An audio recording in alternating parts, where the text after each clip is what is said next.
Well, hello, everybody. This is Andrew Dukowitz, and I remembered to unmute my mic this time. So people are actually hearing me for this episode of the Missing Wolves post-game live stream podcast thing. And I'm joined by a couple of guys from the Minnesota Please Understand podcast. Jake, how's it going, man? I'm good. How you guys doing tonight? I'd say no complaints, but there's a couple. Phil, how are you though, man?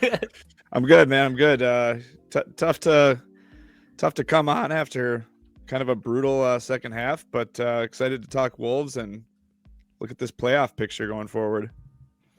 Yeah, let's talk this game first, because after the last game, I kind of said this reminded me a lot of like the Karl Anthony Towns is the number one pick year, where the year prior you wanted to see like Zach LaVine and Wiggins play like really good for a half of basketball and then just no one get hurt and like let's lose the game so we get the number one pick. This game kind of felt that way too, where it was like a good first half and then just the wheels came off in the third quarter. They end up losing 122-108. The defense fell apart. Offensive rebounding was a big problem for them. I guess I'll just start with you, Phil. Like, is there anything you can learn from a game like this? Man, it's tough. I think like the one thing I saw in the second half was like they were making every three. We couldn't make a three. Turnovers. I don't know. Like as far as like learning something, I just want guys playing well going into the playoffs. I see if you just look at, stats wise, Julius had a nice offensive night, but really after that, like Dante and Naz both had pretty bad nights, and Naz especially, he just kind of looked out of it. And I think going forward into the playoffs, you want those guys playing well. And so that's kind of what I'm looking for going forward here, besides, obviously getting healthy. Yeah, Jake, same question to you. Like anything you're taking from this game at all, or just kind of chalk it? No, just kind of chalking. It's just as long as we're staying as healthy as we can, it still seems like Nas is obviously still has that bum shoulder that's really affecting him. But it's like, will rest help him? I don't know. It's just playing is definitely not helping. So we'll see how that goes the rest of the week here before the end of the season. But I don't know, maybe give him a couple days off. I feel obviously that he's not too bad. Otherwise our training staff wouldn't allow him out there, even though our training staff's a little iffy at some points, but I feel like it's just one of those things that's just like, no matter what he does, it's not going to get worse. So stick him out there, at least get some offense going, especially with Ant and Jayden out. It's kind of like a please, can you just play for now? Maybe we'll get you a couple days rest at the end of the season, but we'll see how it goes. Yeah, I mean, the health that's kind of what I've been harping about the last week or so with this team, is just like, I mean, they were one of the healthiest teams up until the end of February, and then March hit and everyone got hurt. So it's just kind of like, Nas obviously dealing with something. Dane Moore asked Finch about it after the game, and Finch didn't really have a comment. It was kind of like, you got to talk to Nas about that. But obviously, like if it's not bad enough to show up on an injury report, like it's not bad enough that's going to like keep him out of a game. And then Jayden and Ant being out, just brutal. I think Julius at times tonight looked a little sore. Like it's just, they just need to get healthy. I mean, Phil, what's your take on the health of this team though? Yeah. Man, it's I guess a little bit concerning because, why wouldn't it be if our best guys, a couple of our best guys are out, obviously Ant, Jayden, they're 1-4 in the games Jayden's missed. So, I mean, like that just shows you, regardless of box score numbers with him, like how big of a factor he is on the defensive end. And obviously on the offensive end too, you got to account for him. But just getting those guys healthy, I would like to see them come back and play a couple games just so they get their wind, get back in the flow of things before we just fired out in a playoff series. That's why it would just be, I'm sure we'll get into this, but it would just be such a blessing if we can get the Lakers with everything they're going through. I mean, Farah adds, just sit everyone and let them rest. Pack mentality. Everybody needs a rest. Pack mentality also agreeing they need Jayden more than Nas at this rate. Like I stamped and approved 100%. On that one. I mean, it does seem like if they can get into that Lakers series and just be healthy, they could almost use that series as like a let's ramp up type of thing. Because if that's a Lakers team without Luka and AR, I mean, you're then relying on LeBron, who is approximately 113 years old, and like DeAndre Ayton is probably like their second best player, which I don't even think he'd get minutes on the Wolves. Like, just realistically, I don't know if he would.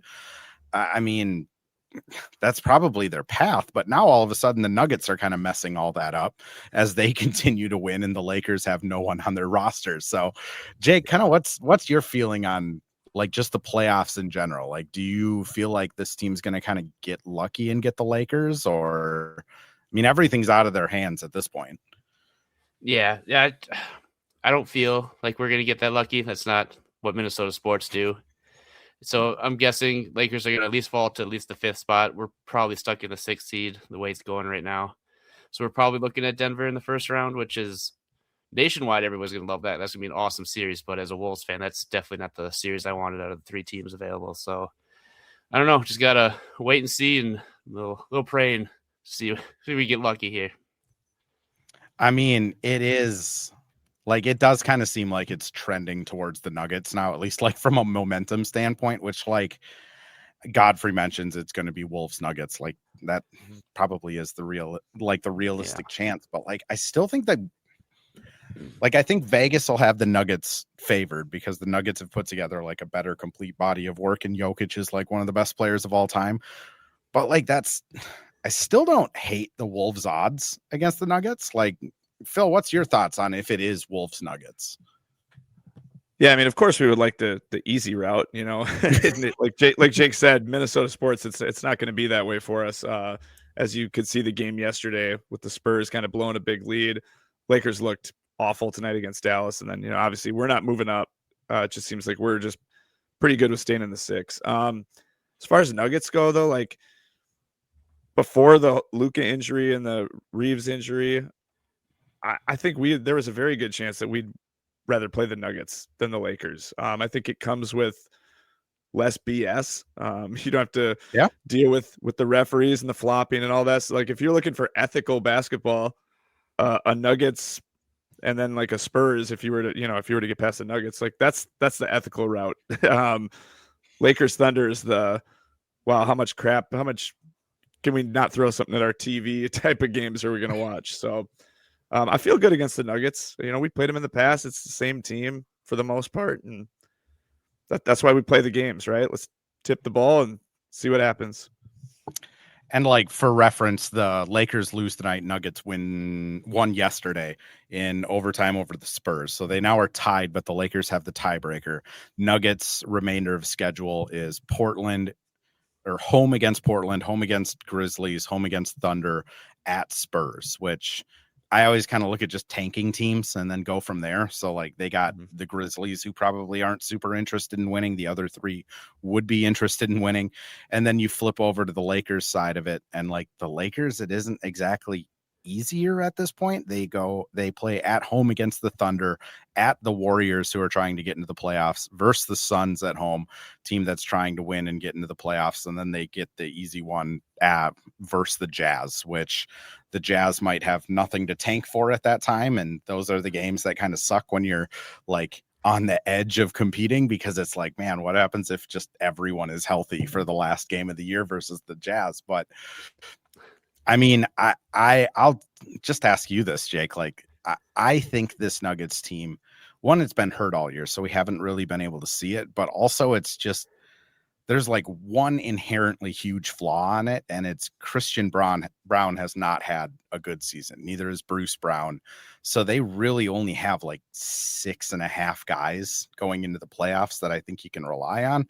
Like, do the Wolves have enough to beat that though? I think they do. If we're fully healthy, we got everybody back and rolling.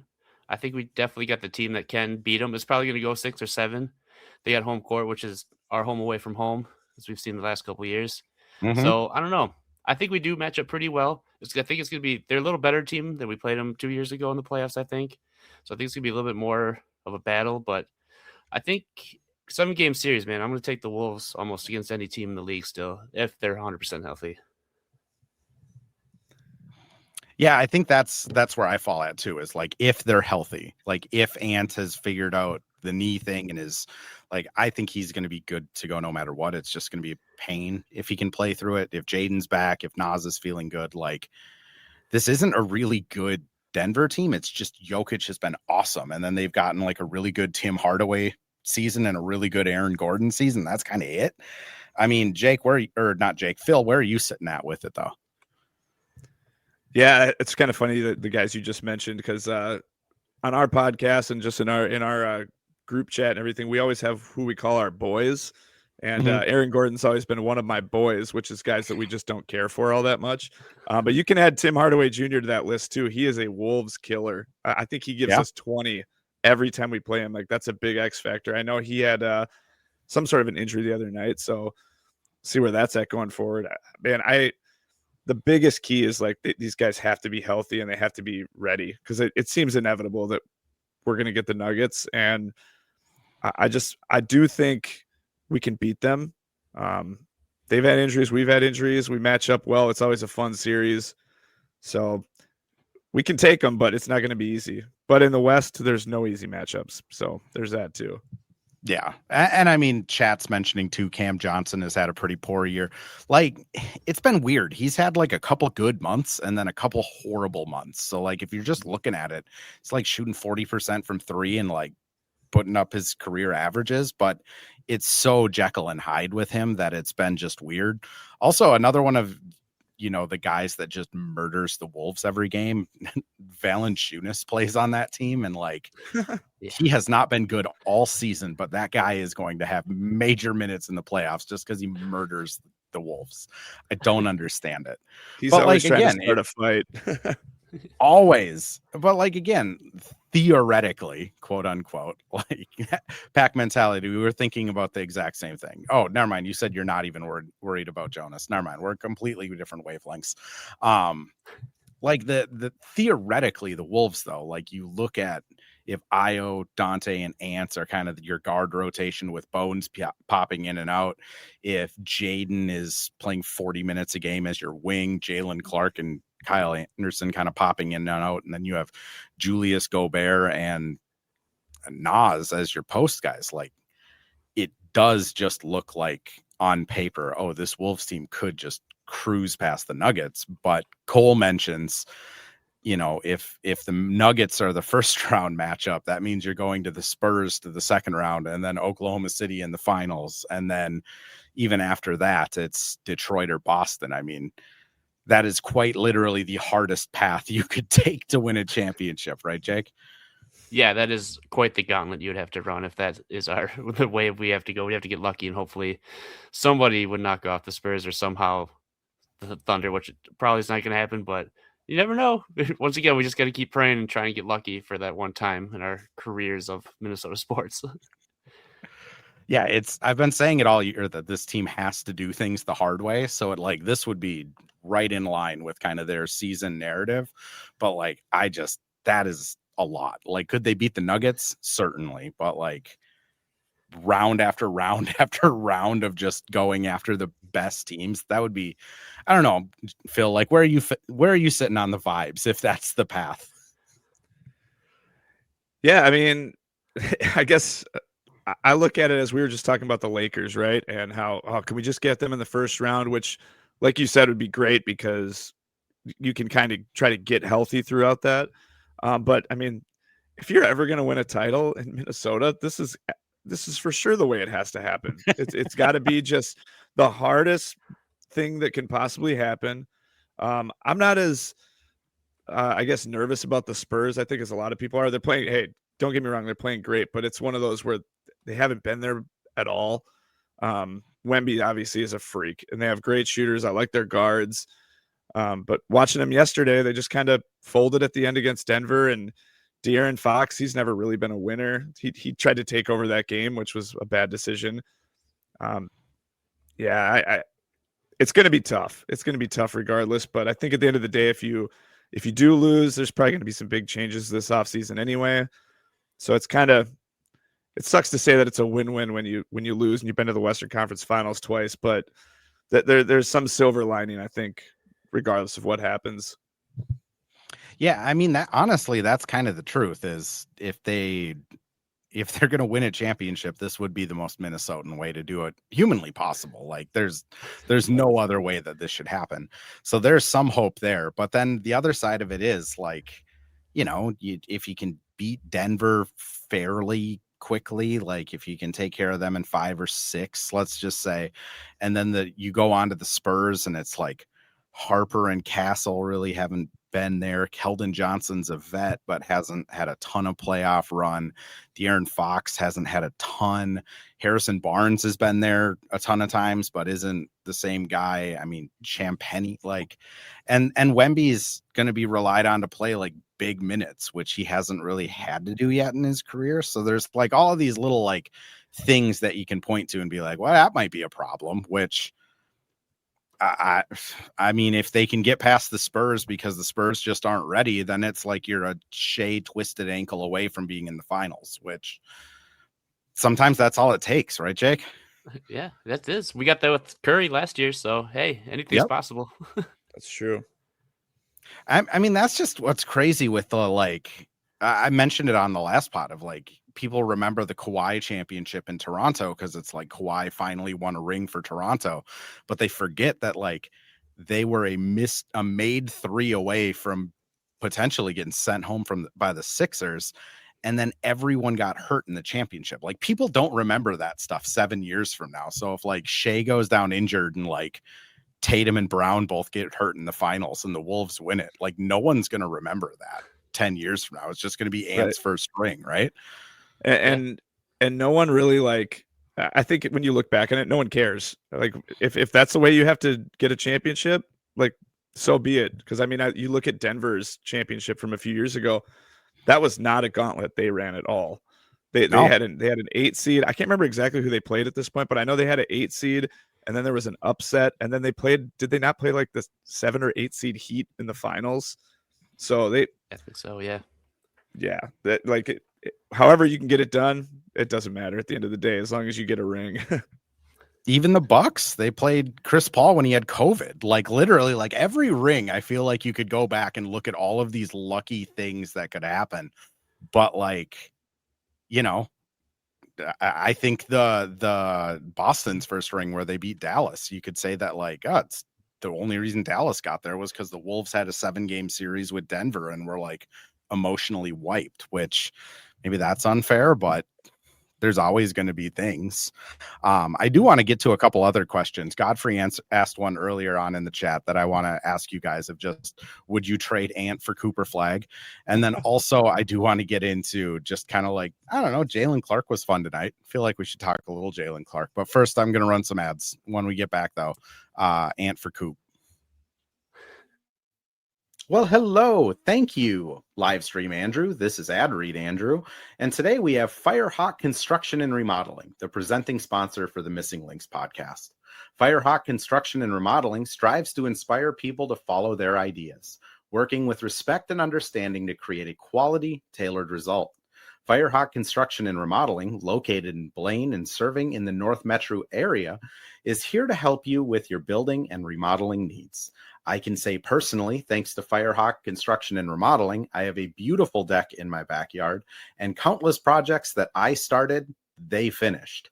Get started on your new deck or remodel today by calling Isaac at 763-710-5686.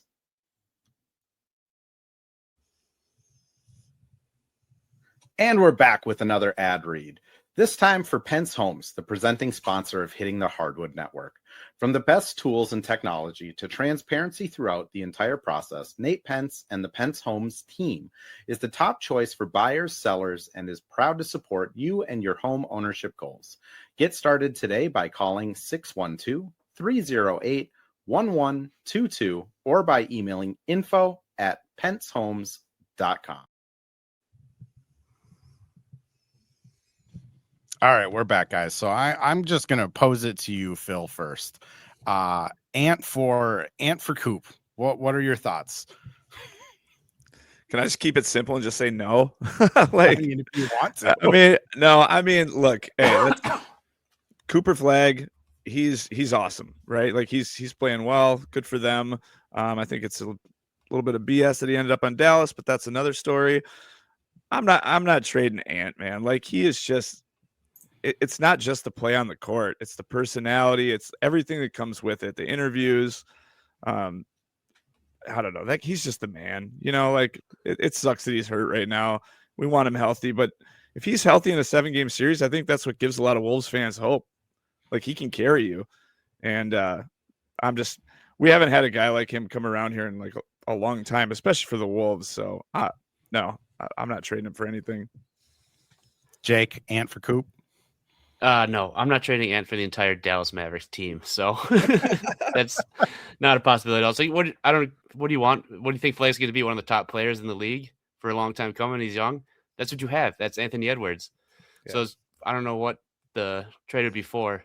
Maybe you think he has a higher future, but I think Ant still has another step he can take still too. So no, Ant's the untouchable on this team, and that ain't ever going to change. And if I can add to that, like Ant just like, look at all the stats that pop up. It's like, oh, he's the youngest to do this. He's the youngest to do this. He's on the list with like the LeBrons and Kobe's and Michael Jordan and all these names. It's like, hey, Cooper Flag he could get there. He has a long way to go to that. He's only a rookie, but Ant's already that guy, and he's 24 years old. So yeah. I mean, I just, like, Ant is already, I think I would put him as the 5th best player in the league now. Like, I had him at the 6th for a little while. I think I'm comfortable moving him ahead of Tatum, post-injury Tatum for the time being.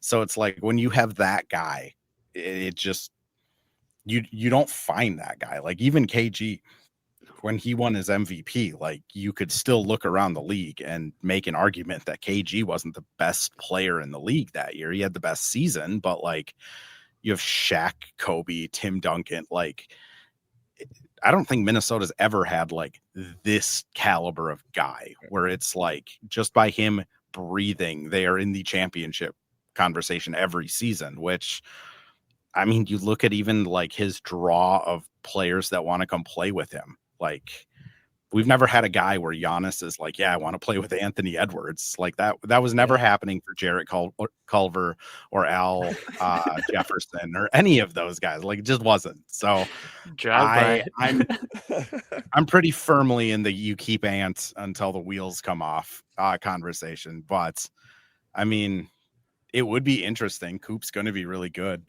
Knipple, got to see him tonight. That was, maybe a little lackluster. Mike Conley locked them up. That was fun. How was your guys' Mike Conley experience tonight?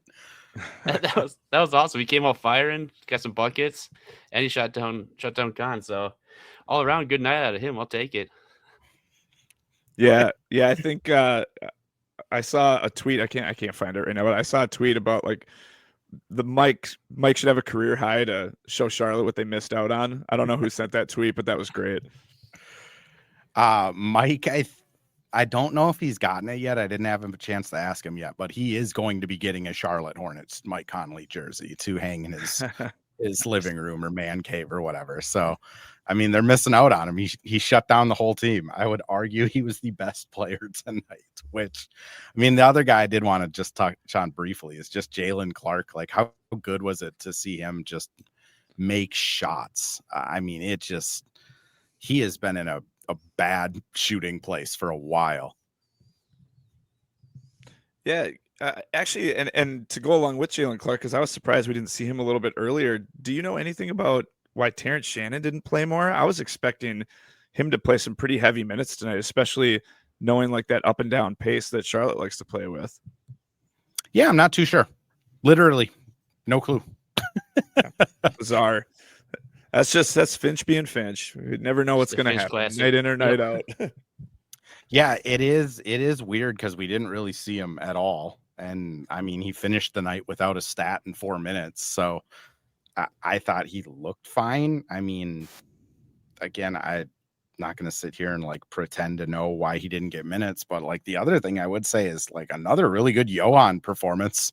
Like, even though it's garbage time, like, man, that guy is going to be, that guy is going to be fun next year.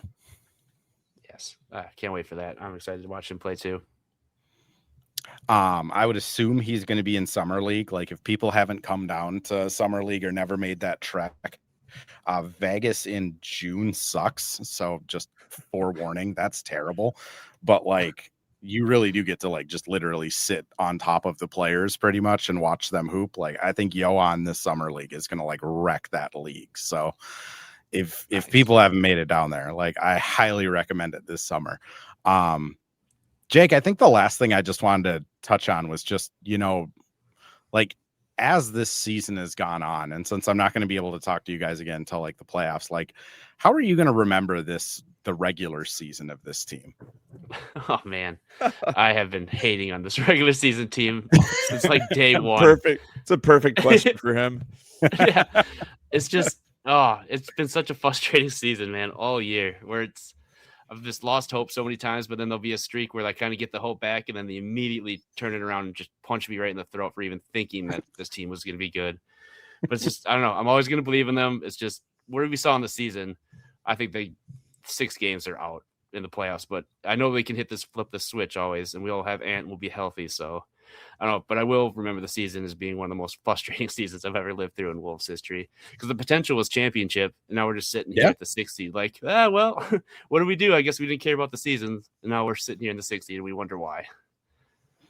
What's wild is like I frequently remember like the 99.9% win percentage they had against Phoenix and Sacramento, that they vomited all over themselves and lost those games. And it's like, man, they'd be the 3 seed if they just won those 2 and like took the Nets seriously. Like turns out those are kind of important. Frustrating. Yeah, right there with you. Phil, what are you going to remember about it? Yeah, I mean, he pretty much took the words right out of my mouth, man. It's been a frustrating year. It's weird because I kind of wonder like what goes on in their minds too. Like, yeah, they haven't won a championship, but you see like the competitive nature in which they play against like the Spurs, Nuggets, Thunder, every time you go into those games, and you know that those are teams you're going to see in the playoffs. So you know that they're up in the level. They've been to the playoffs however many consecutive years now, including the 2 Western Conference Finals. So you see that competition, you see that level of play, and I just wonder if they're just bored. And it's a stupid thing to say. It's a lazy excuse because you still need to get there, but that just seems like the vibe. I lied. I'm going to ask you guys one more question, and this one you can expand on if you want it. We have time. Jake, do you think it would be better for them to like lose in the first round in 5 games or make the Western Conference Finals? Like for this team moving forward, knowing like the personalities that are probably going to be on this team for a while, like Finch, Ant, Jayden, Nas, Io, I think you could throw in there. Like, is a first round kind of like gentleman's sweep going to be better for this team long term, or do you think another Western Conference Finals run would be better for this team long term?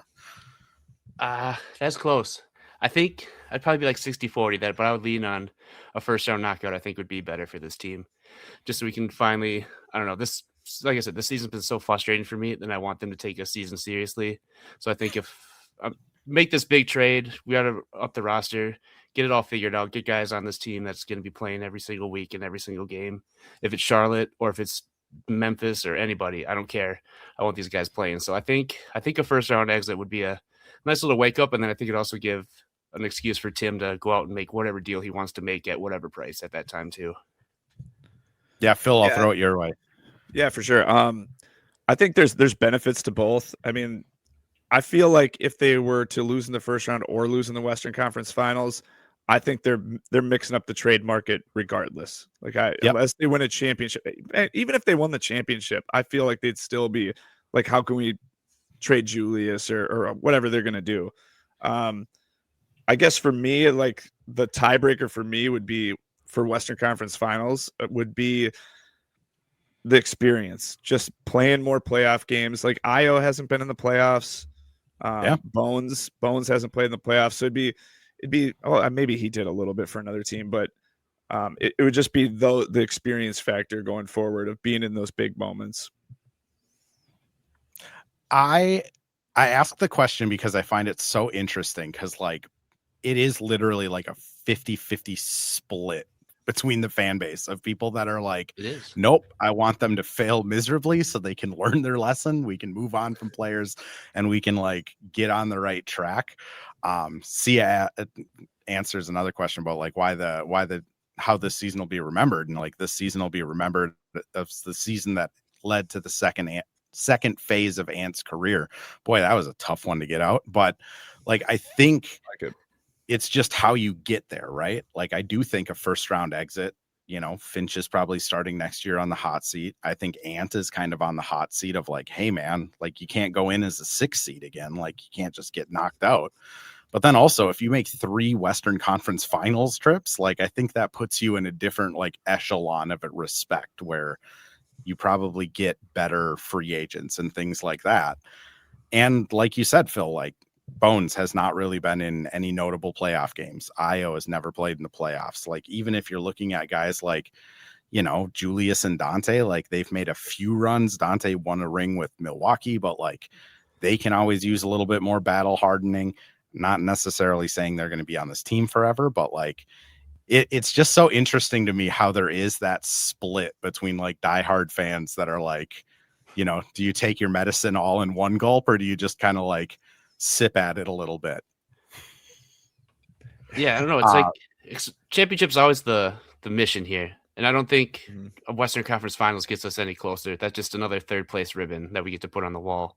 And I want to collect those. I want an actual championship. So I feel like if we do that, it's possible more fool's gold we find in this season and in this roster where people think we might have the right pieces, but we actually don't. I don't know. Unless this team like really shows out and plays like a really strong 1st and 2nd round to get to the Western Conference Finals, then maybe it's kind of like okay, actually that was probably more positive than we actually needed to see. But I don't see it with this team. I don't think it's going to happen. So I think the offseason shakeup's coming because we tried to do 2 big trades at the beginning of the season with KD and then at the trade deadline for Giannis. So I think that's coming inevitably. So we might as well just check into the playoffs, check back out, and then we'll just try again next year. There's always next year, right, Minnesota sports? Jeez.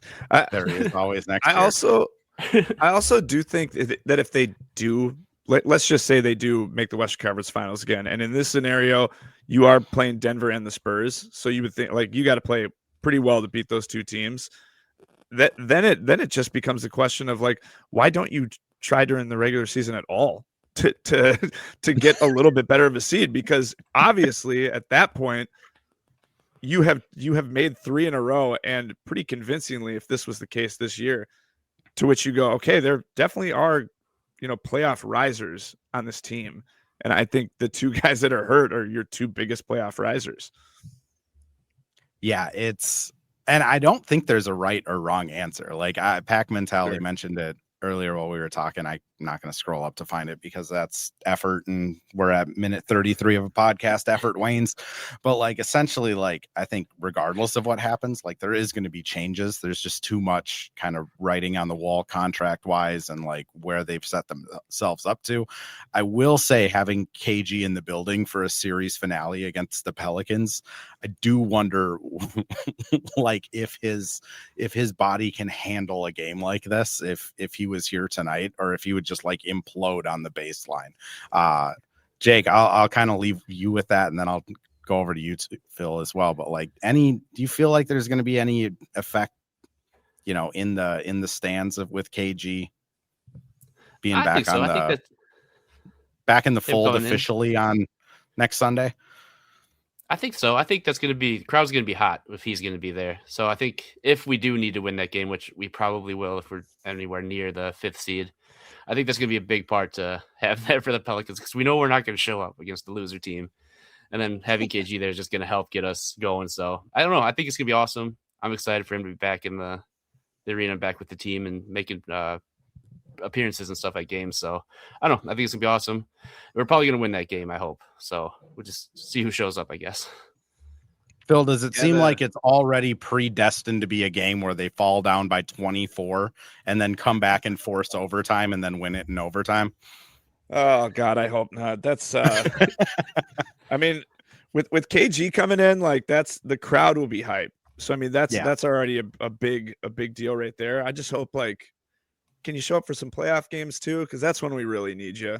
Although Please. Jake's right. The only other way that KG could be at a bigger game would be is if he showed up at a Sunday matinee. That would be that would be huge. That'd be huge.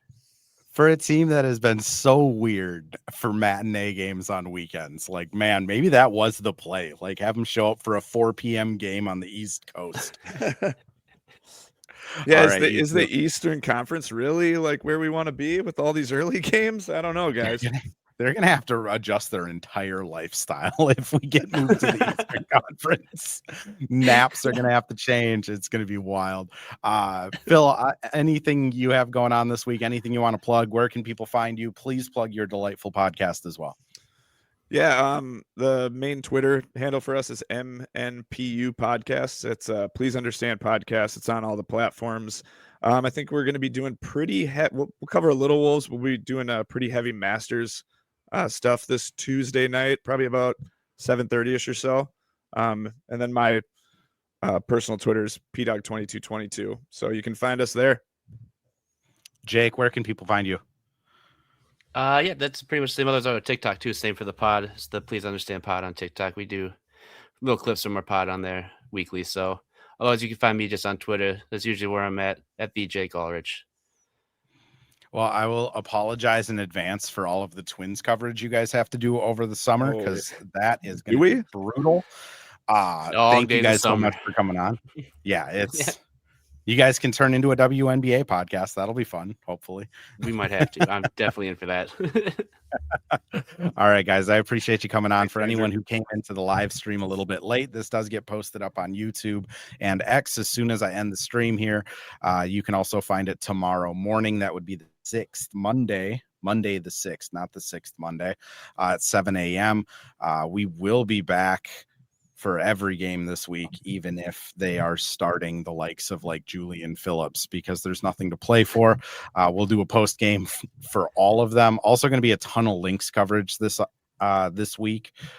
So if you are into Lynx coverage, the logo in the corner where it says Missing Wolves changes to the Missing Lynx, a little bit more blue on the screen.